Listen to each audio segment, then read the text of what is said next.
force efficace et le travail 4.3. On va avoir vu 4.4 d'abord. Donc, le travail implique une force qui va être exercée sur une certaine distance. Ça va? Mais la force ne va pas nécessairement être dans le même, elle va être pas nécessairement être appliquée dans le même sens que le déplacement. Hein, quand je parle de distance, je veux dire une distance parcourue, un déplacement. Ça va?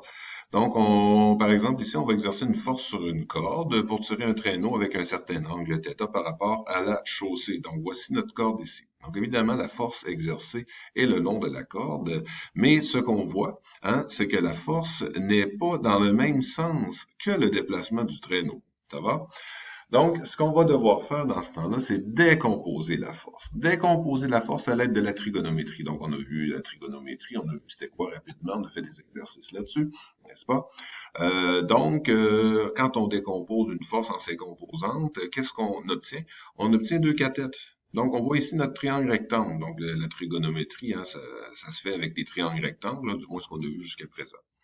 Alors, nos deux composantes, la composante horizontale, qui est la composante dans le sens du mouvement, et la composante verticale en rouge, qui est la composante perpendiculaire au mouvement. Ça va? Donc, pourquoi on appelle ça la force efficace? Parce que, évidemment, si on décompose notre force ici, ben, il y a seulement la force qui va aller dans le sens du déplacement qui va contribuer au déplacement. Hein? La force en rouge ne contribue pas au déplacement. C'est un peu comme une force perdue, si on veut, la partie verticale.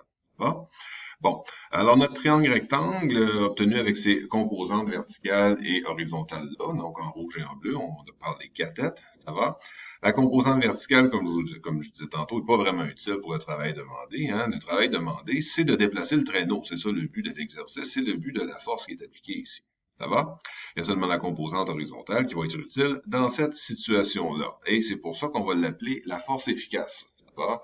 Donc, la force qui est vraiment efficace pour le travail demandé, qui est de déplacer le traîneau. Ça va? Cette force efficace-là représente, si on regarde là, par rapport à l'angle qu'on connaît, l'angle étant l'angle entre la force et le déplacement, ben on voit que c'est la cathète adjacente. Hein? La cathète adjacente, c'est la cathète qui touche à l'angle qui nous intéresse ici, qui est l'angle θ. Tandis que la force exercée, elle, va représenter l'hypoténuse, le long de la corde, hein, qui est tendue pour le déplacement. Ça va? Donc, le rapport trigonométrique qui implique, bien sûr, la cathète adjacente et l'hypoténuse, c'est le cosinus. Ça va? C'est le cosinus. Donc, ça veut dire qu'on va avoir cosinus de θ qui va être égal à adjacent, qui est la force efficace, sur l'hypoténuse, qui est F, qui est la force appliquée. Ça va? Donc, si on montre ici par produit croisé notre F, on va obtenir la force efficace qui va être égale à la force fois le cosinus de θ. Donc, au fond, c'est cette formule-là que vous devez connaître, que vous devez appliquer. Là, je vais expliquer un peu d'où vient cette formule-là, mais avec ce qu'on va vous demander, c'est de l'appliquer, la formule en question. Ça va?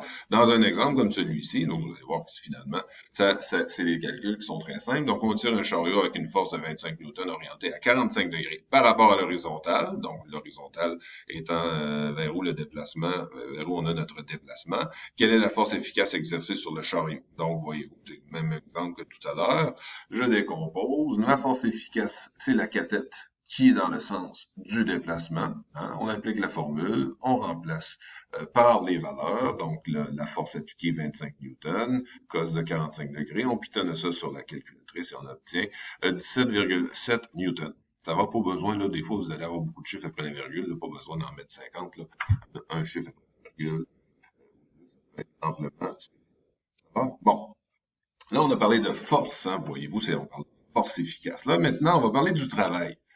Lorsqu'une force se déplace, on dit qu'elle effectue un travail. OK, intéressant. Donc, à moins qu'elle soit orientée perpendiculairement au déplacement, on va y revenir tantôt. Bon, on obtient la valeur du travail en joule en multipliant la composante efficace de la force, on appelle la force efficace, en multipliant cette force efficace-là au déplacement que permet cette force. Parfait. On reprend encore notre chariot, d'accord? J'exerce une force, bon, ma force efficace, voyez-vous, encore une fois, c'est la cathète ici, parfait. L'autre force, ça ne nous intéresse pas. Donc, ce qui est dit ici dans une phrase se représente symboliquement ici. Le travail, W, OK, le symbole du travail, W, pensez à work en anglais, est égal à la force efficace fois le déplacement. Ça va? Le déplacement de cette force-là.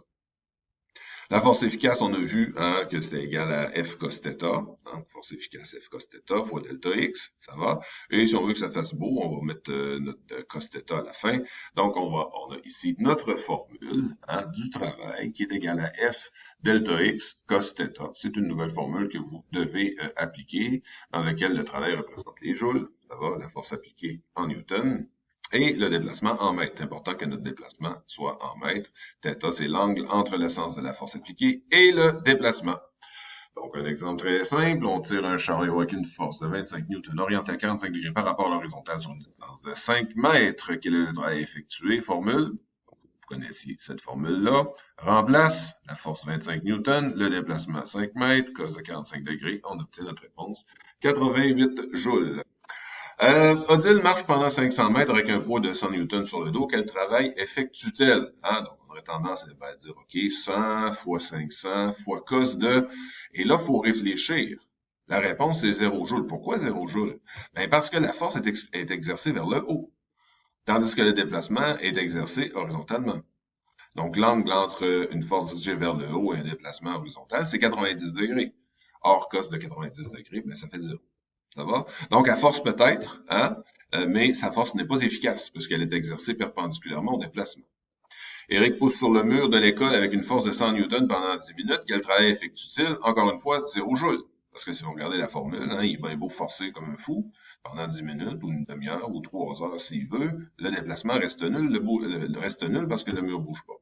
Donc, le 100 newtons fois 0, ben, évidemment, ça va donner 0. Donc, on va avoir un travail de 0 joule. Ça va? Je vous tire un traîneau avec une corde qui fait un angle de 60 degrés avec le sol. La tension dans la corde est de 40 newtons. Quel travail effectue-t-il s'il se déplace? S'il déplace le traîneau sur une distance de 200 mètres, ben, formule, remplace, calcul, 400 joules. Voilà. Ça va? Bon, on a parlé d'énergie dans les derniers cours.